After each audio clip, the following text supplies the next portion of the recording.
빌라도 판결이 끝난 다음에 이제 예수님은 이제 군인들의 손에 넘겨졌습니다. 그래서 빌라도 법정에서 처형장까지 가셔서 거기에 십자가에 못 박히셨습니다. 자, 요한은요, 이것을 17절에서 18절 두 절에 아주 짤막하게 기록을 하고 있습니다. 예수님은 자신에게 주어진 그 자기 십자가를 지고 해골이라는 뜻의 골고다 언덕으로 가셨습니다. 그래서 그곳에 도착하자 이제 군인들은 예수를 십자가에 못 박았고, 그리고 다른 두 죄수 사이에 그 십자가를 세웠습니다. 그리고 예수님의 십자가 위에는 특별하게 패가 하나 걸려 있었는데, 히브리어와 로마어와 또 헬라어로 나사렛 예수 유대인의 왕이다, 이런 패를 붙였습니다. 그리고 이제 십자가에 매달 때는 옷을 이제 모두 벗기게 됩니다. 예수님의 겉옷이 있었는데 그것을 네 부분으로 찢어가지고 4명의 군인들이 나눠 가졌어요. 그리고 속옷이 있는데 속옷은 한 통으로 짠 것이기 때문에 찢지 말자 해가지고, 그러면 이게 누구 것이 될 것인가, 제비를 뽑자 해가지고 군인들이 제비 뽑기를 합니다. 이 모습을 요한은 다윗의 예언의 성취다라고 이야기했습니다. 시편 22편 18절에 다윗의 시에 내 겉옷을 나누며 속옷을 제비 뽑나이다 라고 기록하고 있습니다. 자, 이것이 오늘 본문에 나오는 내용입니다. 자, 빌라도 법정에서 골고다 언덕까지 길이가 대략 800m 정도가 됩니다. 자, 이 길을 라틴어로 비아 돌로로사라고 부릅니다. 이 돌로로사라고 하는 말은 비통 또는 고통, 그런 뜻이에요. 비아는 길이라는 뜻이고, 그래서 이거를 슬픔의 길이다라고도 하고, 고난의 길이다라고도 하고, 또 십자가의 길이다 이렇게 부르기도 합니다. 자, 마태, 마가, 누가 이 공간 복음에서는요, 예수님이 이 길을 십자가를 지고 가는 동안에 일어난 여러 가지 사건들을 자세하게 말해주고 있어요. 자, 그런 이야기들이 이미 교회에 다 알려져 있기 때문에 요한은 그것을 다시 반복하지 않고 일부러 아주 단 한 절로, 17절 한 절로 그냥 끝냈어요. 저는 이번 한 주간 오늘 설교할 이 본문을 묵상을 하면서 이 비아 돌로로사, 이 길을 수없이 상상을 했습니다. 그 길을 걸어가시는 주님의 모습을 한번 제 머릿속에서 끊임없이 재현을 해봤어요. 자, 그런 가운데 시편의 한 구절이 떠올랐습니다. 시편 25편 16절에 주여 나는 외롭고 괴로우니 내게 돌이키사 나에게 은혜를 베푸소서. 나는 외롭고 괴로우니, 이것이 이 슬픔의 길을 가는 자의 마음을 가장 잘 표현하고 있다는 생각이 들었습니다. 외로운 길이고 그리고 괴로운 길입니다. 주님께서 이 길을 가셨어요. 그리고 우리도 이 길을 가고 있습니다. 자, 우리가 이 두 가지를 놓고 한번 생각을 해봤으면 좋겠어요. 자, 첫째로는 주님은 외롭고 괴로운 길을 가셨다. 자, 십자가형이 언도되자 예수님은요, 군인들에게 넘겨졌는데 로마의 군인들은 아주 인정사정이 없는 자들, 특별히 이 사형을 집행하는 사람들은 벌써 이 십자가형 언도를 받으면 사람으로 취급을 안 해요. 그래서 그들을 막 함부로 대합니다. 인정사정이 없어요. 자, 그런데 예수님이 지난 밤에 붙잡혀가지고는 아무것도 먹지도 못하고 또 잠도 주무시지 못하고 사람들에서 계속 시달렸어요. 특별히 오늘 이 십자가를 지고 가는 그날 오전에 빌라도 법정에서 채찍질을 심하게 당하셨습니다. 그러니까 예수님 막 기진맥진해 있었죠. 그런 예수님에게 이제 십자가, 예수님의 십자가를 네가 지고 가라 이거죠. 십자가를 지우는데 그 십자가의 무게가 대략 한 60kg 정도가 됩니다. 60kg. 사람 하나를 짊어지고 가는 거죠. 우리가 쌀 배달을 하는데 20kg짜리 쌀을 배달한 적이 있었어요. 그때 그런 얘기를 해요. 너무 무거워가지고 안 되니까 10kg로 좀 바꿉시다. 20kg짜리 쌀 지고 가는 것도 무겁다 이거죠. 근데 그의 3배 되는 이 십자가를 예수님이 짊어지고 갑니다. 자, 그 길에는요, 800m 되는 그 길에는 이 빌라도 법정에 참여했었던 유대인들이 다 쏟아져 나오지 않았겠어요? 그것을 보기 위해서. 또 그 다음에 소문을 들은 유대인들이 그리로 몰려왔을 것입니다. 또 그때가 유대인의 가장 중요한 절기다 보니까 세계에 흩어져 있던 유대인들이 이제 이 6월절 절기가 되면은 예루살렘 성으로 순례를 합니다. 그래서 그런 유대인들이 또 많이 왔는데 이 볼거리를 놓치지 않으려고 하지 않았겠어요? 그래서 아마 그 길은 사람들이 꽉 메워져 가지고 우리가 배너라든지 뭐 이런 영화에서 보면은 막 사람들이 막 그걸 보려고 몰려들어서 이 십자가를 지고 가는 새 죄수의 모습을 바라보고 있었을 것입니다. 그런데 다른 죄수들은 그냥 십자가를 잘 지고 가는데 예수님은 뭐 힘이 없으니까 그 십자가의 무게에 눌려가지고 쓰러질 때마다 이 군인들이 채찍을 휘둘려가지고 예수님 이렇게 세웁니다. 근데 몇 번 쓰러지고 나서 이제 일어나기 너무 힘들어하니까 이제 군인이 그의 기진한 상태를 확인을 하고 더 이상은 무리라고 생각을 했어요. 근데 마침 그것을 지나가다가 구경하는 한 젊은이가 있었는데 그를 불렀습니다. 그리고 그로 하여금 대신 십자가를 지고 가게 했어요. 자, 그는 구레네라고 한 곳에서 온 시몬이라는 사람이었어요. 억지로 십자가를 지고 가는 거죠. 아마 그 사람 마음속으로 참 오늘 억세게 재수없는 날이다. 아마 이렇게 생각을 하고 투덜거리면서 십자가를 지고 골고다로 갔을 것입니다. 여러분, 여기 예수를 둘러싼 사람들 우리가 한번 생각을 해봐요. 자, 예수님에 대한 시기와 증오로 똘똘 뭉쳐졌던 대제사장과 유대인들, 그들이 있었어요. 그리고 혹여라도 폭동을 일으키지 않을까 하는 그런 두려움 때문에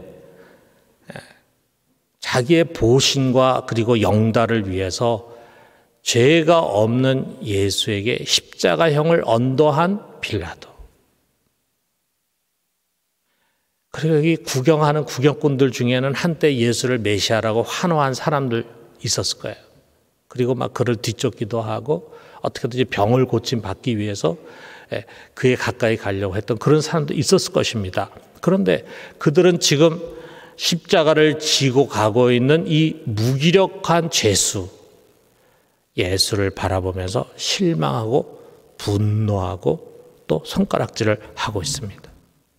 자, 그가 골고다에 올라갔을 때 군인들은 그를 십자가에 못 박았잖아요. 그 십자가 위에서 몸을 비틀비틀하면서 고통을 당하고 있는 그 예수 앞에서 그의 옷을 찢고 그리고 그의 옷을 제비 뽑으면서 그를 조롱하고 있습니다. 자, 이 사람들은 모두 다 그저 자기가 옳다고 여기는 대로 우기면서 살아가고 있어요. 자기의 만족과 이익을 쫓아서 그것을 최우선으로 하고 살아가는 사람들입니다. 그것을 위해서라면 불이라도 타협을 해 의와 거룩과 진실을 언제든지 내던질 수 있는 그런 사람들이에요. 자, 그렇다면은 예수의 편이 돼야 할 사람들이 있잖아요. 그의 곁에 있어야 할 제자들은 지금 어디에 있습니까? 바로 어제 저녁에 시몬 베드로가 예수님께 이렇게 말했어요. 누가복음 22장 33절에 보면은 그가 말하되 주여 내가 주와 함께 오게도 죽는데도 가기를 각오하였나이다. 그의 이 각오했습니다라고 하는 이 단호한 말에 그 주위에는 다른 제자들 다 고개를 끄덕거리고 자신도 그렇게 할 거라고 동의했어요. 그런데 지금 어디에 가 있습니까? 그들은 자신의 살 길을 쫓아가지고 다 도망을 가버렸어요. 혹여라도 여기 있다가 유대인이 붙잡힐까 봐 나타나지도 않습니다. 왜 그랬겠어요? 애초부터 그들은 이 길을 생각하지 않았습니다. 그들이 가려고 했던 길은요, 비아 돌로로사, 고난의 길이 아니에요. 비아 글로리아, 영광의 길이에요. 예수님의 그 기적이 또 치유의 그 권능과 아울러 민중을 이끄는 그런 힘, 그런 것을 보면서 제자들은 그가 메시아라고 믿었어요. 그리고 그를 따를 때 결국은 비아 글로리아, 영광의 길을 밟게 될 것을 기대했어요. 비아 돌로로사. 전혀 그들은 그것을 염두에 두지 않았습니다. 그렇기 때문에 그 길 앞에서 그들은 예수님을 버렸어요. 그리고 자기의 길을 간 것입니다. 여러분, 우리는 이것을 보게 됩니다. 도망간 제자들, 그리고 그것에 예수를 둘러싼 사람들, 아니 지금 우리 시대에 살아가고 있는 사람들 모두가 다 가려고 하는 길은 고난의 길이 아니라 영광의 길입니다. 모두가 다 화려한 백마를 타고 사람들의 부러움과 갈채를 받는 자리에 서고 싶어해요. 사업에 성공하고 좋은 직업, 높은 자리, 많은 재물 갖고 싶어 합니다. 그 부와 지위를 가지고 남부럽지 않은 여유 있는 삶을 좀 누리고 싶어 합니다. 자기의 자녀들을 다른 자녀 더 많이 성공시키고, 그래서 대대로 부를 물려줄 그런 영광의 길, 그 길로 다 가고 싶어요. 우리 교인들도 크게 다르지 않습니다. 십자가가 걸려있는 교회 안에 있지만 빌라도와 같이 자신의 보신과 영달을 위해서 진리를 희생할 사람, 유대인들 같이 시기와 미움과 증오의 사람, 제자들처럼 힘들고 괴로운 일 앞에서는 도망가는 사람들로 가득 차 있어요. 왜냐하면 우리가 신앙을 갖고 예수 믿는다 하지만 여전히 영광의 길을 쫓고 있기 때문이에요. 우리가 가고 싶은 길은 비아 돌로로사가 아니에요. 비아 글로리아예요.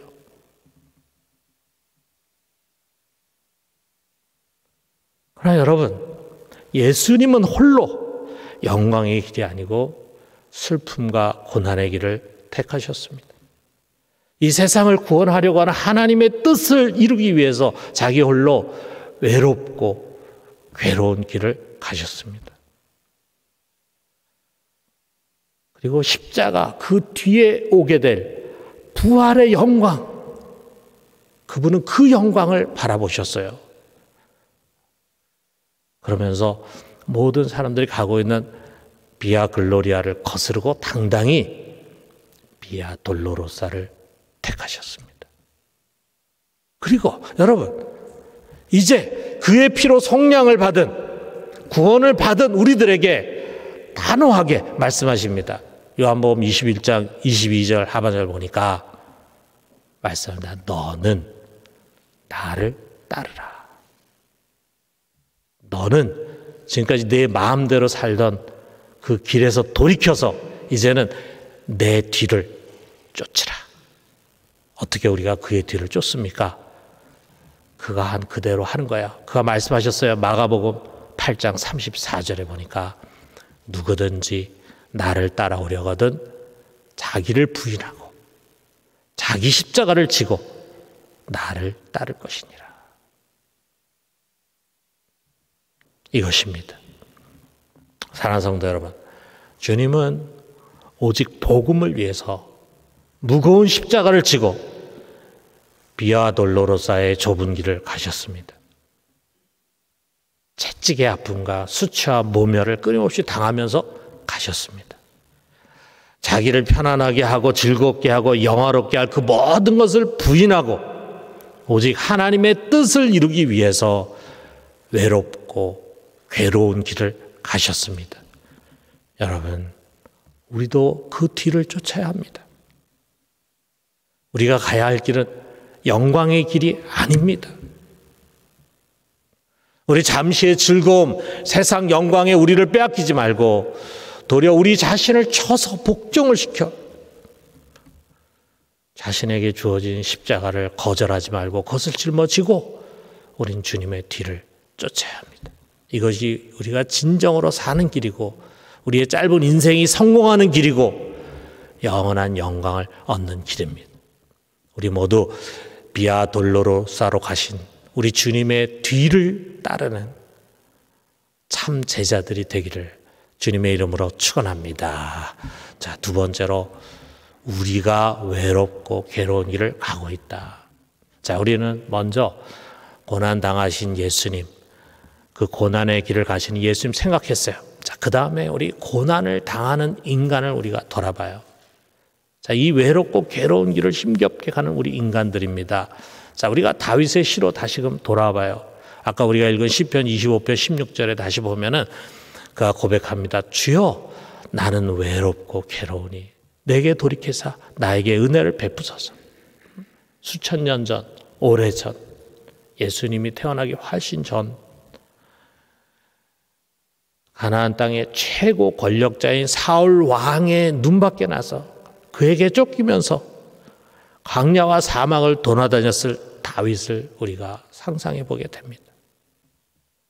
자, 인생 밑바닥에 내려가니까 쫓기는 신세가 되니까 사람들이 다 자기를 떠나가요. 괴로운 일이 파도처럼 찾아옵니다. 하루하루 언제 끝날지 모를 고난의 여정에서 그가 느꼈을 그 감정, 그것이 여기에 집약돼 있어요. 나는 외롭고 괴로우니.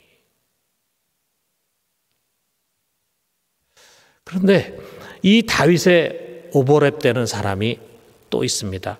바로 지금 광야와 같은 세상을 살아가는 나 자신, 우리 한 사람 한 사람이에요. 정말 우리가 살아가는 세상은 광야 같은 세상입니다.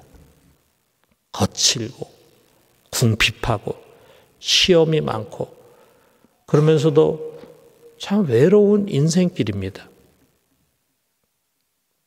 거기에 그 길을 걸어가는 우리의 심정을 이보다 더 잘 표현할 수 있을까? 나는 외롭고 괴로우니. 여러분, 우리는 좀 살아가면서 종종 이런 생각을 갖습니다. 왜 나만 이렇게 힘들게 살아갈까? 왜 하필 나에게 이런 고난이 왔을까? 남들은 잘 살고 있는 것 같은데, 남들은 건강한 것 같은데, 남의 자식들은 잘 풀리는 것 같은데, 왜 나는 이렇게 무거운 짐에 눌려서 헉헉대면서 살아야 하나? 이런 생각을 갖습니다. 물론 모두가 다 똑같지는 않겠죠. 다른 사람보다 훨씬 더 아주 극심한 고난을 겪고 있는 그런 분들이 있겠죠. 자, 그런데 여러분, 사실 우리 각자는요, 다 남이 알지 못하는 괴로움을 짊어지고 살아갑니다. 우리 주님께서요, 우리 인생을 보시면서 짤막하게 정의하셨어요. 마태복음 11장 28절에 보니까 수고하고 무거운 짐진 자들아, 그렇게 말씀하셨어요. 여기에 두 개의 동사가 나오는데요. 이 코피아우라고 하는 동사는 일을 많이 해가지고 지치고 약해진 것을 가르쳐요. 또 포르티조라고 하는 동사는 두렵고 힘든 환경으로 인해서 삶의 무게에 눌려 있다라고 하는 것을 뜻합니다. 그렇습니다. 자, 우리가 참 먹고 살기 위해서 해야 할 일들이 너무 많아. 그런 많은 일로 인해서 우리는 늘 지치고 피곤합니다. 그것이 뭐 하루 이틀 일하고 끝나는 게 아니잖아요. 어떻게 보면 우리가 정말 평생을 그렇게 우리가 딱 하고 싶은 일까지만 하고 그리고 쉬었으면 좋겠는데 여러분, 그렇게 됩니까? 더 많은 일을 해야 돼요. 그 일을 늘 하다 보니까 지치고 피곤합니다. 거기다가 수시로 찾아오는 힘들고 어려운 시절로 인해서 삶의 무게에 눌려 있어요.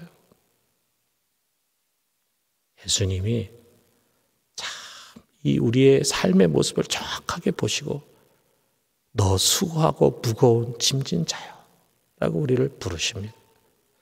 자, 이런 고난의 여정 우리 다 같이 가고 있는데, 자, 이런 고난의 여정을 갈 때 말이죠, 누군가 좀 내 곁에서 내 이야기를 좀 들어주고 나의 이 아픔을 좀 이해해주고 공감해주고 그리고 내 등을 좀 두드리면서 위로해준다면 얼마나 좋겠어요.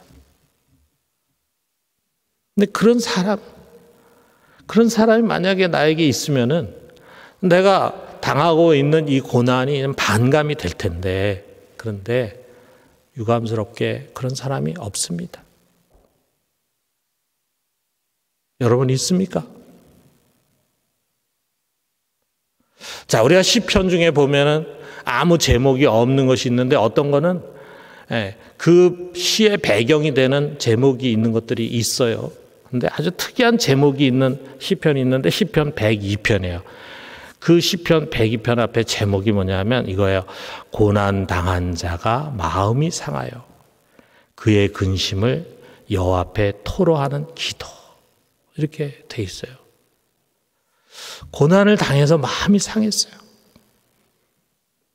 그런데 마음을 토로할 사람이 없어요. 그래서 여기 102편 7절에 이렇게 말합니다. 내가 밤을 새우니 지붕 위에 외로운 참새 같으니이다.